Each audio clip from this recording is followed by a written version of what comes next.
Hello everyone, my name is Brent. This is Cerro Gordo, and for the past year and a half, I've been living in this abandoned ghost town, trying to bring it back to life.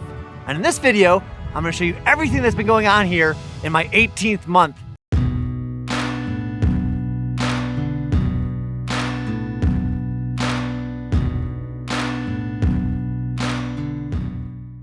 So 18 months I've been up here now. I remember in other videos, I used to say, 6, 7, however many months on my hands. I don't think I can accurately put up 18 fingers, a year and a half, which is insane to think about. And there is no telling what a day at Cerro Gordo might hold. It seems that, no matter how much planning I do for the day or the week or the month, those plans inevitably get thrown out the window. One day I'll be trying to figure out how to get 1 million pounds of concrete block up on the top of this mountain. The next I'll be finding 100-year-old jeans 400 feet underground. And the next I'll find myself in a battle with an international mining company. But even with all of the uncertainty and kind of the changing nature of day-to-day life here, I'm more comfortable than ever. Comfortable in the path that I'm on, comfortable with the fact that there is a future here at Cerro Gordo.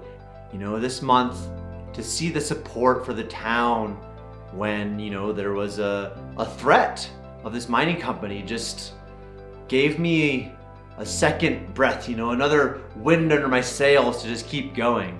So first, before I get into it, I just want to say thank you all so much for checking this out. It does mean the world to me. And on that, we're gonna get into everything happening around Cerro Gordo in my 18th month here. If I had my way up here, every day would be split between a little bit of an adventure, exploring a mine, taking a dirt bike ride, something like that, a little bit of renovation, working on the buildings, restoring a cabin, working on the hotel, and then a little bit of time to reflect, maybe watching the sunset or something like that. And if I had a perfect balance of all three things, I think I would be living an ideal life. And admittedly, over the last few months, the renovation part of that pie has been a little bit too lean. That's for a variety of reasons. I'm waiting on different permits and contractors and all sorts of different things have come up. But I did make some progress on the town this month. Sometimes when you just don't like something, you gotta change it. It's on you. And I'll admit, I have not liked my diet since moving up to Cerro Gordo 18 months ago. When I was younger, working out and eating healthy was such a big part of my life. To me, at that point, it was the most important thing in the world. So how could anybody not have time for it? And yet here I am, 18 months into living in this ghost town. And I think I've lifted weights about 4 times in 18 months. And my diet primarily consists of canned goods and whatever else might be around. And this month, right around lunchtime, I finally hit the breaking point where I decided to do something about it. Well, it's about lunchtime here at Cerro Gordo. And you know what I miss more than almost anything up here when it comes to food? Is fresh fruits and vegetables. You have to imagine the closest grocery store of any substance is in Bishop, which is probably 1.5 to 2 hours away. And so, you would think after 18 months, I'd have a better way to figure that out. Well, the time has come. It's time for me to make a garden. Now, speaking of gardens, I'm gonna need water, which we're gonna get from the mine, and I'm gonna need soil. And the soil up here generally is not the best, but I have animals, and I feed these animals. And after you feed animals, hello tofu, hello Elon, Beretta, alpacas, oh, spicy Elon. Oh, there you go, tofu, fight back. Now, that is our soil, or manure for our soil. Hello, alpacas, you all look friendly today. They're getting a little bit more friendly every month, Look at that, look how close he is. Clearing these weeds is actually quite difficult. They're desert plants, so the roots are just so deep in there. Got my tools, including my favorite tool to get out weeds, the golf club. I miss golf a lot, and what better way just to hack at some weeds.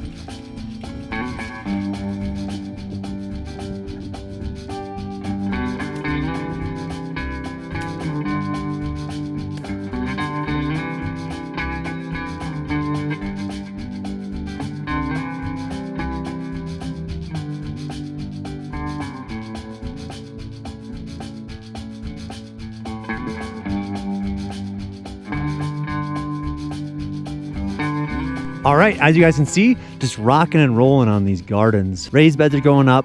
I think eventually I'm gonna facade it, probably with some of this older wood, just so it blends in to, you know, the rest of the town a little bit better. Next steps, that black plastic is gonna line the insides of these. Over here is gonna be a station to make soil here on site. This will be a little workbench, you know, to put, oh, I don't know, like seedlings or whatever we need to work on there. And then this will be the garden. All right, is this getting a little carried away? No, actually it's not. You know, if you're gonna try to maintain a couple plants, why not try to maintain a lot of plants? But this is it, this is 8 boxes. You know, gotta put legs on a couple more. It's a real garden, you know?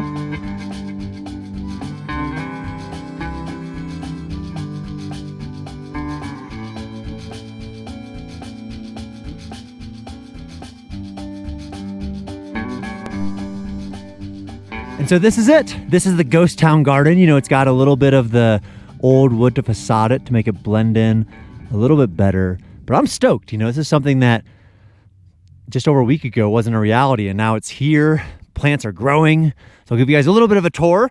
This is a deeper box, so this will be for potatoes or something. And so this won't be a winter project, but it's there. Lift it up, you got your tools, drop it down there.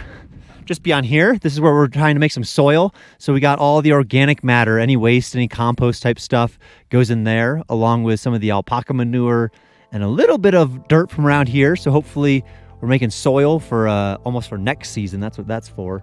And at the end, there's 8 boxes, and there's some method to this madness. You know, we cheated a little bit and got some plants going that were already started. But this one, there's a little baby tomato going that wasn't there when we got the plant. So that's the first official Cerro Gordo tomato. Over here, these are seeds, and you can look, already sprouting, which makes me so stoked. And as far as water, as you can see, there's a drip system in place, and the water kind of goes like this. There's a water tank over there, if you can see that white water tank, and that was filled from the mine back in the day when the pump in the mine was working. So we have another pump over there that pumps it from there up to here. This is a makeshift water system, and it goes into this, and then from there you can turn it, and the gravity brings the drip over here. Overall, I'm really excited about this. You know, it just feels like another step towards a bit of self-sufficiency up here. The ghost town garden exists, and I'm hoping it just gets better each time I show it. And that's just a start. You know, I plan to continue the garden over the next months and years up here. So if you are a gardening expert and you know basically anything about growing plants, let me know in a comment below. I really want to try to get plants growing through the winter. I don't know how possible that is, but if you have any tips, I am all ears, because I am now a gardener, or a gardener in training, or amateur gardenist, whatever you want to call it. I'm excited about the garden. It's something that I think will bring a little bit more joy up here. So if you have any tips, please do let me know.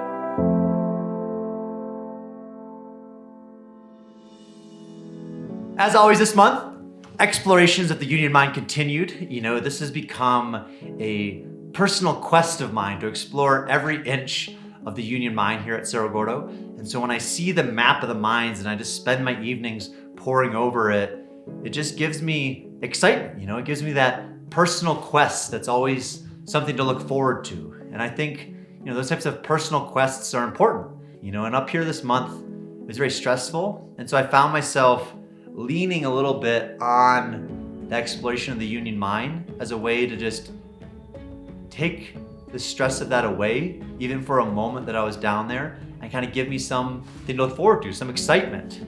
And obviously my exploration of the Jefferson chimney didn't necessarily work out as I would like. You know, I'm not gonna say that it's dead in the water, but it is currently stopped. But that led me to something that I've been looking for since I started this channel, and that is Levi Strauss jeans. And as you know, if you've watched this channel, old Levi's can be very valuable, but for me, it's almost like a white whale of sorts, something to look for and always kind of search out. And this month, I can say I found them. They are not in the best condition. They are not perfect, but that just leads me to believe that there's more down there. You know, that there's more to explore. So that quest continues. I'm not done yet. And after I found the jeans, I went back down to the 400 level, you know, where I found them. And I did some other exploring on some different avenues that might lead to bigger adventures. Dude, that's just gonna drop straight. Yeah, pick that. That's right. The ladder is there, but it's off to the side of No, I know. chute. But I think with the rope it'd be all right.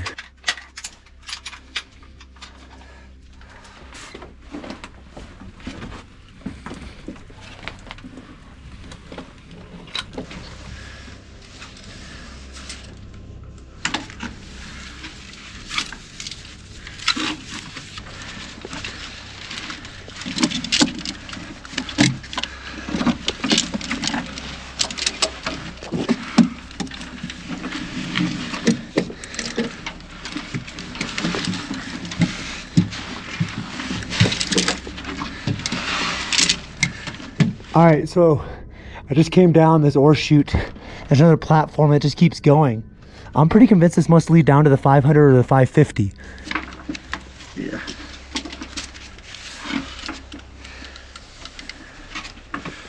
Oh yeah.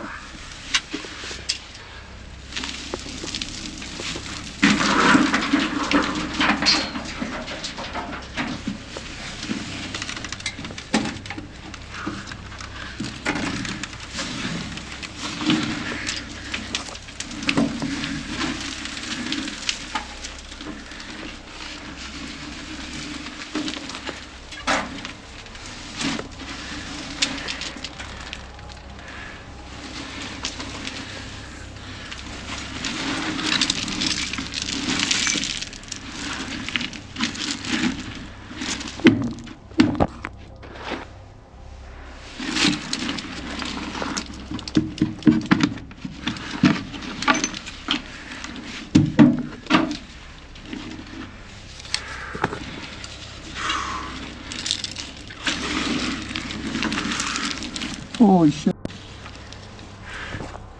Look at this.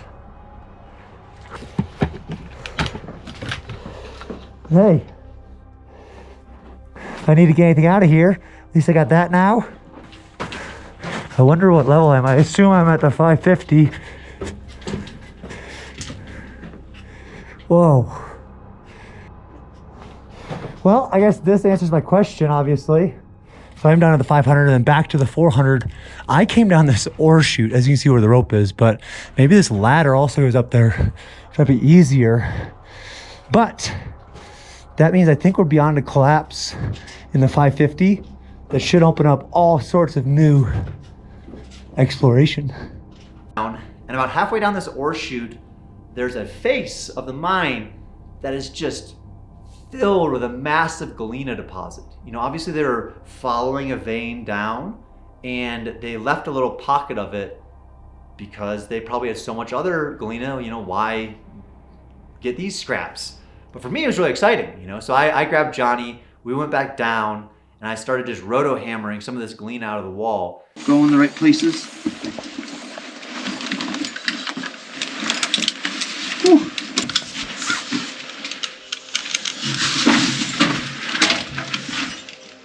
Dude, there's a ladder way deeper down.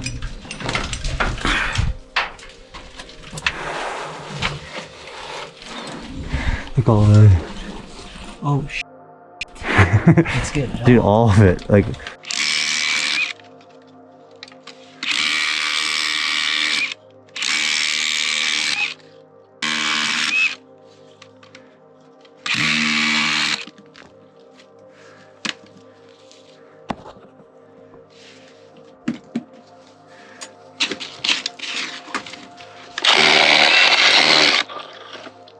Woo! That is a very nice piece.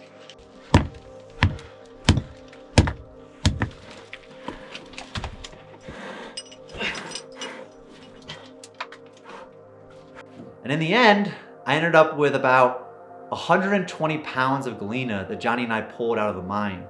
And this month, I also had a new friend named Jason come to visit. And Jason owns a small mining equipment operation up in Washington, where he refines some ore as well. And so in a very near video, you will see Jason and I tried to create a large quantity of official Cerro Gordo silver, which is very exciting for me. You know, I did make my little bead that took me multiple days during an assay process, but this time I'm gonna go for a little bit more quantity to potentially make some interesting things with the silver here. So that was a big thing for me this month. You know, that makes me believe that not only is there potentially genes still left in the mine, there's still some ore that maybe they left on the ground behind, and maybe I could use it for something in the future. And so mine explorations continue. Look out, and over the next few weeks, there's some really promising leads, is what I will say, down in the Union Mine still. And that gives me a lot of excitement, you know, something to look forward to as I just continue this personal quest of exploring every single inch of that Union Mine. So on the animal update front this month, all of these fine animals took a trip to the vet. That wasn't too bad, guys, was it? Now you're all healthy. The vet said you looked great. You're dewormed. And you will be headed back to Cerro Gordo. Gordo here got fixed, so no more cats for you, unfortunately, Gordo. And they all got any vaccines they might need. And a lot of these cats were adopted. You know, this is Zoe's little cat now. This is Zoe. We just celebrated her birthday. This is one of the cats here from Cerro Gordo that we adopted. What did you end up calling her? Him? Cerro Underwood. That's Cerro. And where does Cerro live now? He lives in Napa, California, near Santa Barbara. Awesome.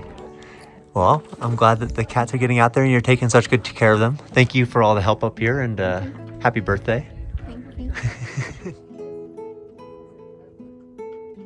Levi. And I kept one cat, Levi. As you can see, Levi has brilliant blue eyes.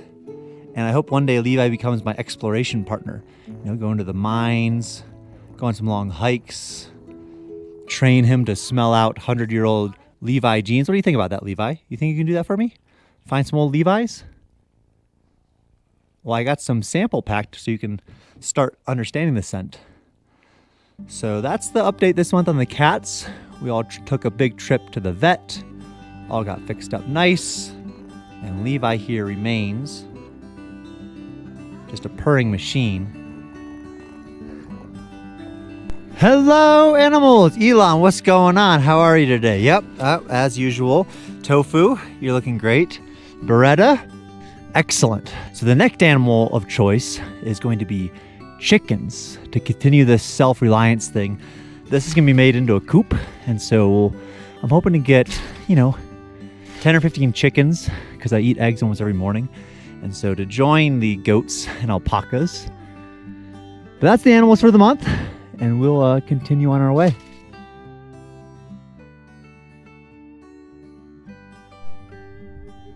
So as you can see, obviously not as much work done on the American Hotel as I would like to. The county wanted some changes to our plans related to the basement, but I finally have a date. I can say that on the 25th of this month, which is just over a week away, the block will be finally going up for the next stage of the American Hotel. I appreciate the patience. Not all things are in my control, and when the county wants some changes, the county wants some changes. But those are complete, and so hopefully in just a week time, this basement will be done, and then we'll just continue rocking and rolling on this hotel.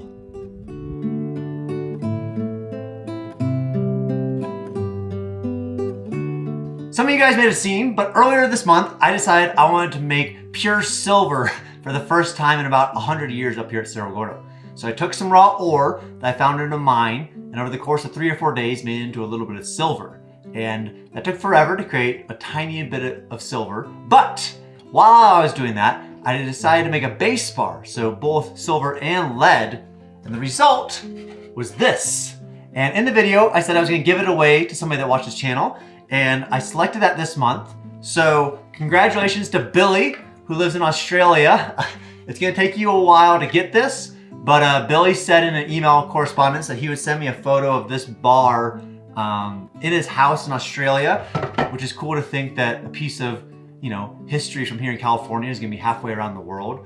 But thank you all so much for your support. I'm gonna continue trying to do stuff like that, find some way to give back to the people watching this channel. And this month, it was giving this away to Billy. And on the adventure side of things this month, this was a great month for dirt bike riding. You know, I guess any month would be a great month as far as dirt bike riding goes when you get 2 new dirt bikes. And that is exactly what happened this month. You know, much like Goldilocks, I've gone through phases where I've had a too small of dirt bike, a too large of dirt bike, and now I have 3 total dirt bikes that are just the right size. I got an incredible deal on this old XR. This is a 100cc, so it's a little guy just to get around town. It's fun, it's a blast. I had a great time breaking this in at Bodie, actually. Tim and I brought our dirt bikes and we took a little side adventure and cruised around to some other abandoned mines around Bodie.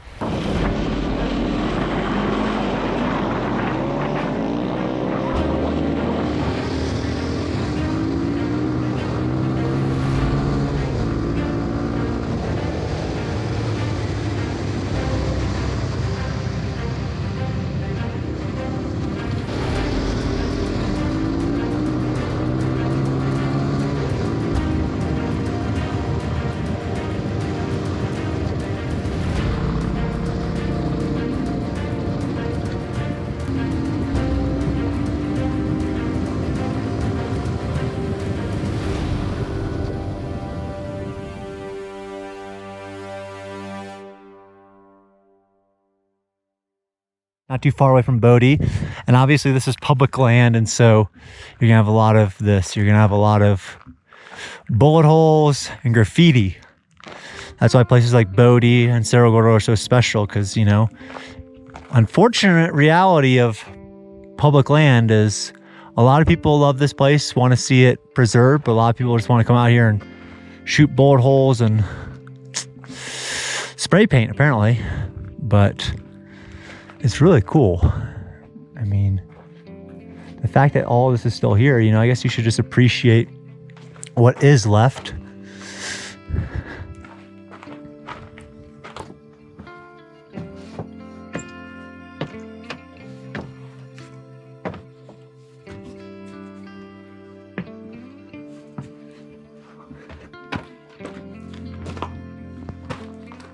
There are these towns that might have had thousands of residents 100 years ago, 1,000 people who, to them, that place was everything. You know, that's where they lived, worked, and played.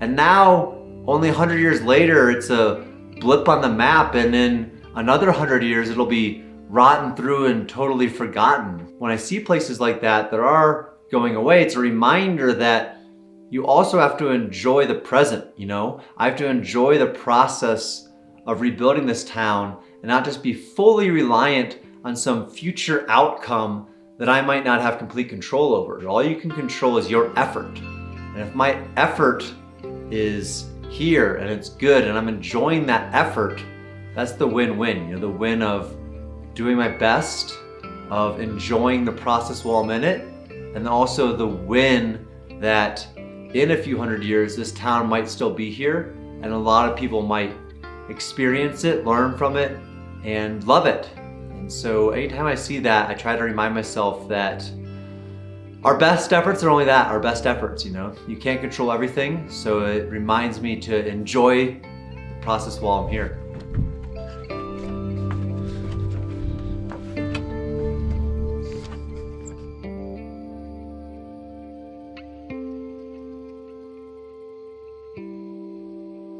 So that is a new addition this month.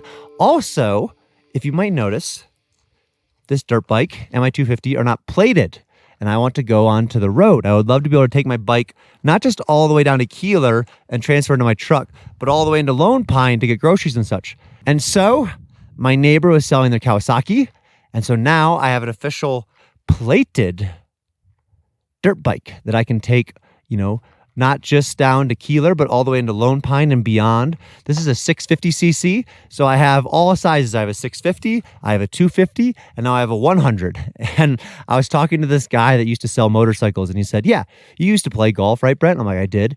And he goes, you need multiple clubs for multiple situations, right? I'm like, I do. And he's like, same with dirt bikes. And so this was a hobby I had no interest in a year ago, and now I find myself with 3 dirt bikes.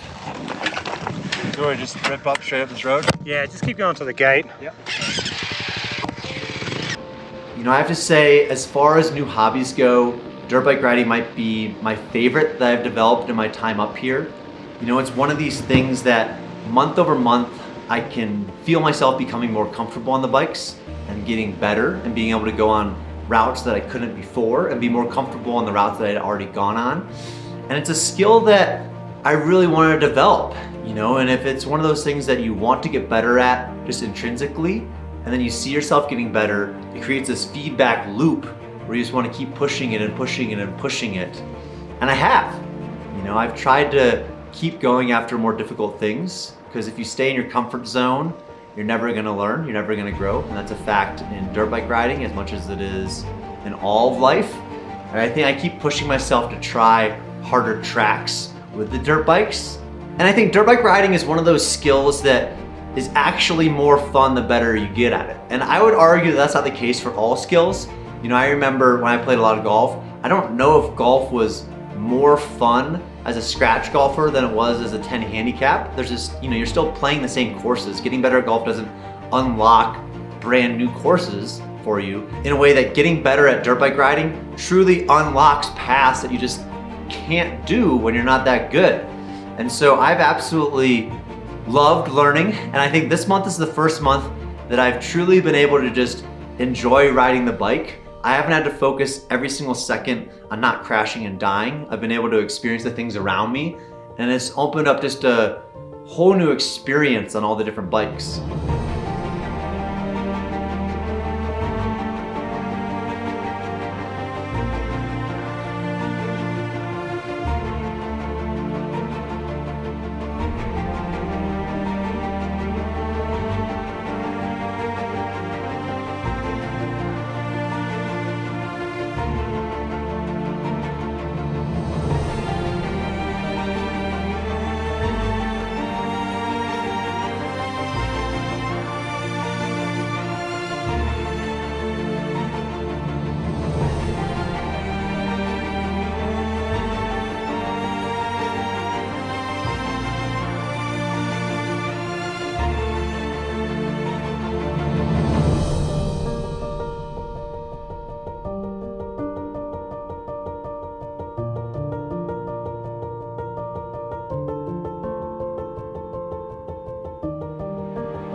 So that's my 18th month up here at Cerro Gordo. And you know, I've been thinking back to the last year and a half a lot over these past few weeks. And I see it as three main phases. You know, the first phase was kind of isolation, a lot of time alone, me getting to know the property and kind of by extension getting to know myself. And I think that was a very important phase for me personally. And then shortly thereafter, I started sharing these videos online. And that was kind of the intermediary phase. And I think it was an attempt at me to try to create some type of social connection during the pandemic. You know, I think a lot of people felt very isolated during that period, and I was part of that group. You know, living up here can be very isolating. And so sharing these videos allowed me to connect with other human beings in some way. You know, as that started to grow, I think it morphed into a phase now of community. You know, and so when I think back over the last month, that's the word that I keep coming back to is community and sharing.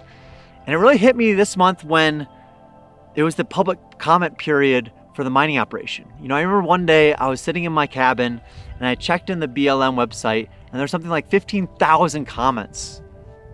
And I was just floored, you know, to think that 15,000 people took time out of their day to leave a comment supporting the history here was amazing. And I remember walking out and seeing 4 volunteers that were up here, you know, donating their time to help restore some of the different projects up here. And it just stopped me in my tracks, you know, it truly made me speechless, to be honest. It just floored me in the way to realize how many lives Cerro Gordo is now a part of.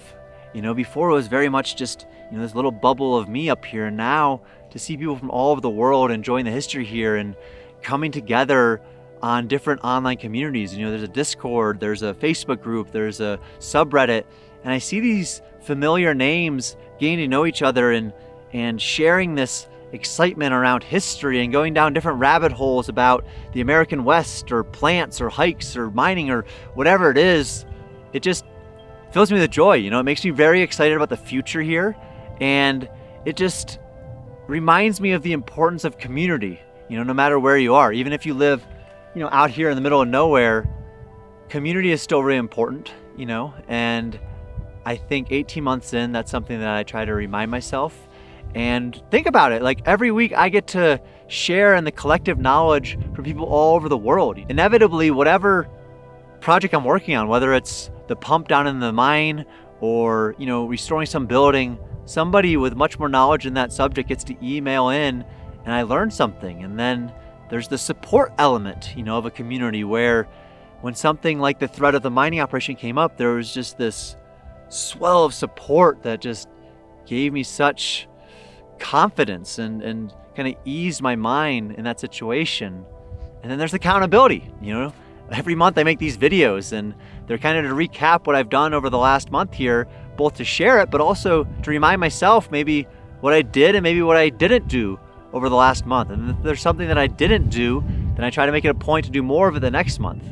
So all that to say, I really, really appreciate the community that's developed around Cerro Gordo. It's one of the most supportive, friendly, and just amazing communities that I've ever seen online. It's by far the best community I've ever been a part of myself. And I just really want to say thank you all for being part of that community. And I just can't wait to see what the next 18 months holds, both for the property and the community itself. So thank you all so much.